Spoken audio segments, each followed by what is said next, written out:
Bapak, Ibu, dan saudara-saudara, salam. Hari yang indah Tuhan karuniakan bagi kita. Ini adalah anugerahnya dan sekaligus ini adalah kesempatan bagi kita untuk bekerja dan berkarya bagi kerajaannya, bagi kemuliaannya, juga bagi kemanusiaan, bagi sesama.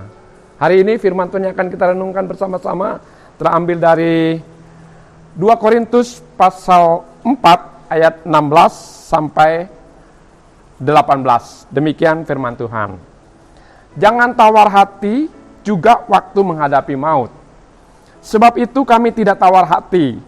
Tetapi meskipun manusia lahiriah kami semakin merosot, namun manusia batiniah kami diperbaharui dari sehari ke sehari.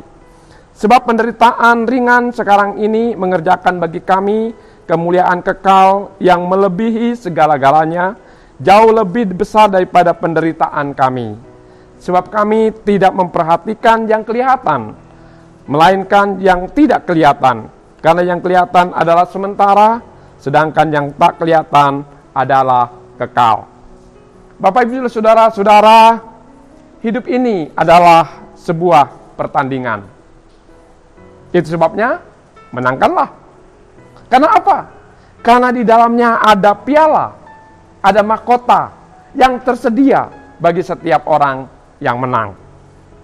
Memang adalah mudah untuk kehilangan semangat dan menyerah. Semangat, antusias, passion itu sangat penting.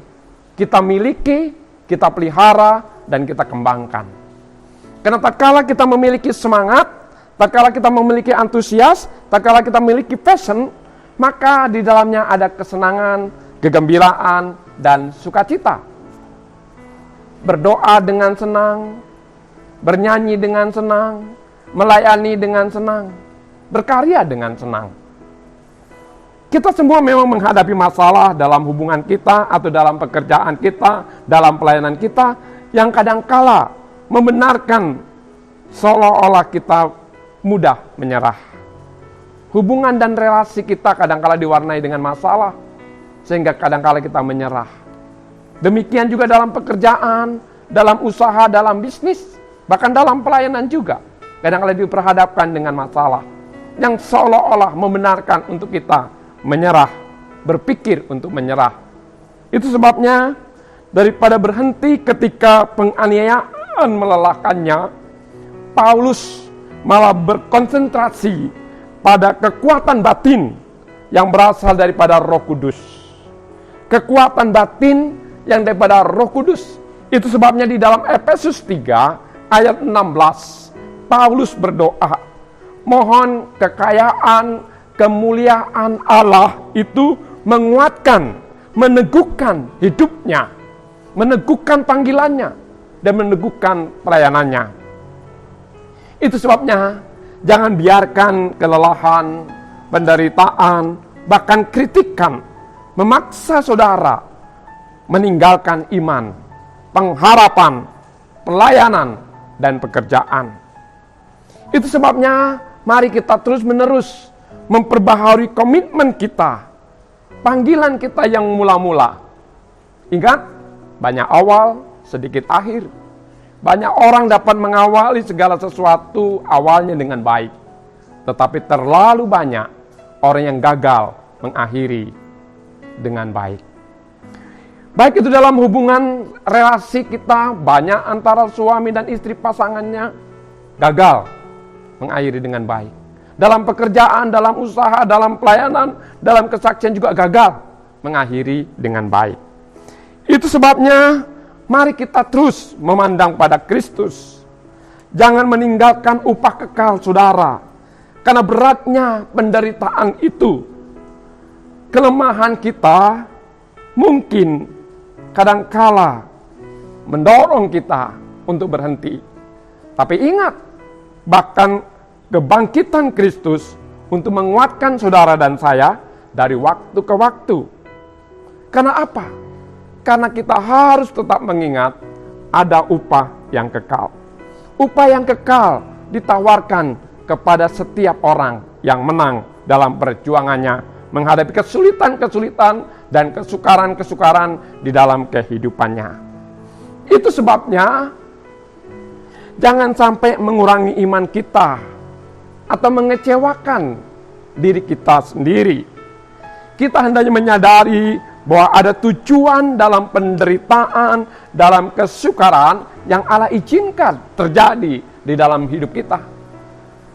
Berbagai masalah dan keterbatasan manusia mempunyai beberapa nilai yang baik di dalamnya.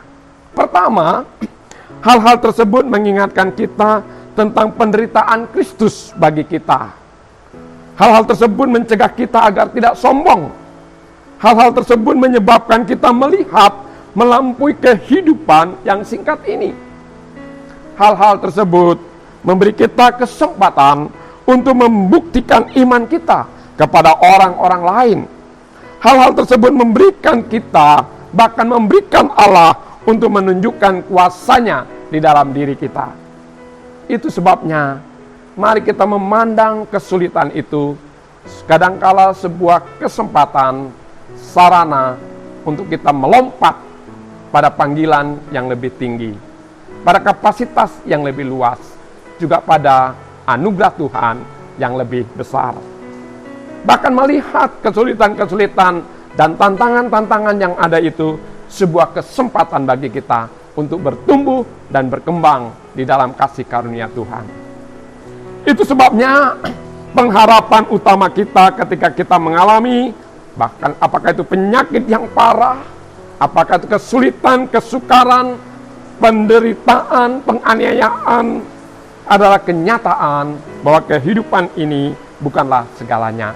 Kehidupan di dunia ini adalah sementara. Ada kehidupan setelah kematian. Itu sebabnya mengetahui bahwa kita akan hidup selamanya bersama dengan Allah di sebuah tempat yang tersedia, yang di dalamnya tidak ada kesedihan, tidak ada air mata, tidak ada penderitaan, tidak ada sakit penyakit, tidak ada kesukaran.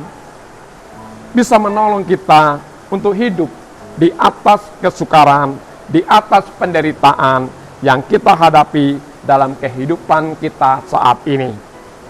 Itu sebabnya Paulus katakan, aku tidak melihat apa yang sementara ini, tapi aku melihat yang kekal.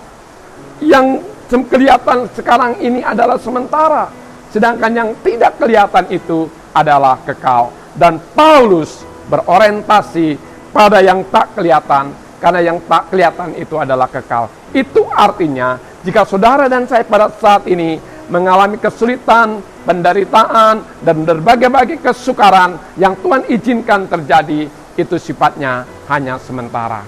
Itu sebabnya, dalam hal ini, mari kita terus maju, bertumbuh di dalam iman dan pengharapan, dengan tetap mengandalkan kuasa Tuhan dan kehadirannya yang untuk menolong kita.